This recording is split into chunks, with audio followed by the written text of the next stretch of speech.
My grieved country, in a flash, you changed me from a poet who wrote love poems to a poet who writes with a knife. These are the words from the Syrian poet Nizar Kabani.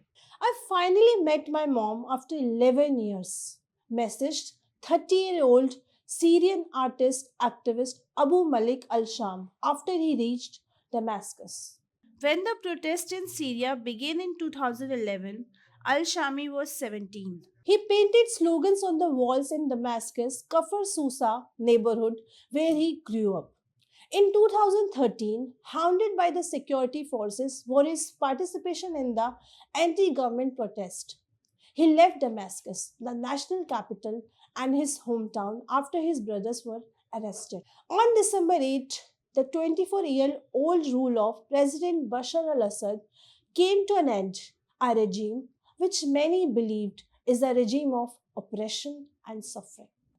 According to the Syrian rebel group Hayat Tahrir al Sham, the fall of Assad marks the dawn of a new chapter in Syria's history. Welcome to Deep Dive with Outlook. Let's revisit how the Syrian conflict impacted millions. The civil war began in the year 2011 following a wave of pro democracy protest backed by the Arab Spring. It has involved various local and international factors. Many civilians complained about unemployment, corruption, and a lack of political freedom under the rule of Bashar al Assad. The conflict has undergone several phases. In the first 3 years, the opposition forces were seizing territories.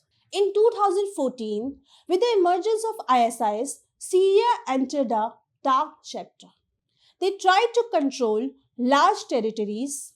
They made Raqqa their capital. The group also carried out widespread atrocities, including mass executions, sexual slavery, and forced displacements that has targeted civilians, minorities, and opposition groups. With the involvement of the Russian Federation in 2015 and their aerial capabilities and strategic backing, the Assad regime successfully regained significant territories such as Damascus, Aleppo, and Idlib. Additionally, Iran and Hezbollah started shifting the balance in the favor of Assad.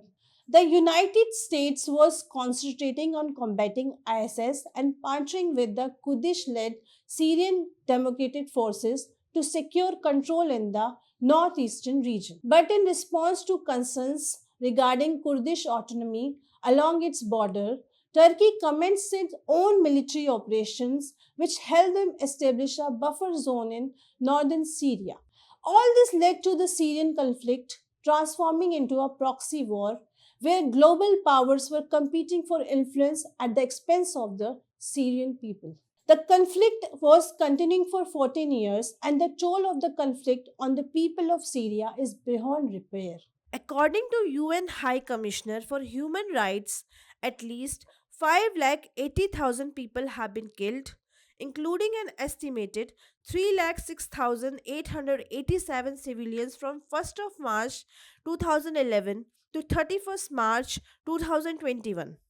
Nearly 13 million people have been displaced, including 6.7 million refugees. 14 years of conflict has led to humanitarian challenges such as hunger, malnutrition, which is further fueled by climate change. According to the data from the World Food Programme, over 12.9 million Syrians are struggling with inadequate food supplies, while another 2.6 million are on the brink of food insecurity. While some refugees express hope of returning home, most remain hesitant due to safety concerns and the lack of basic infrastructure in Syria. Despite tentative signs of progress, the road to resolution is long and fraught with challenges. The Syrian crisis is a testament to resilience in the face of unimaginable hardship. The world must not forget. Stay tuned with Outlook for our next issue on never ending wars.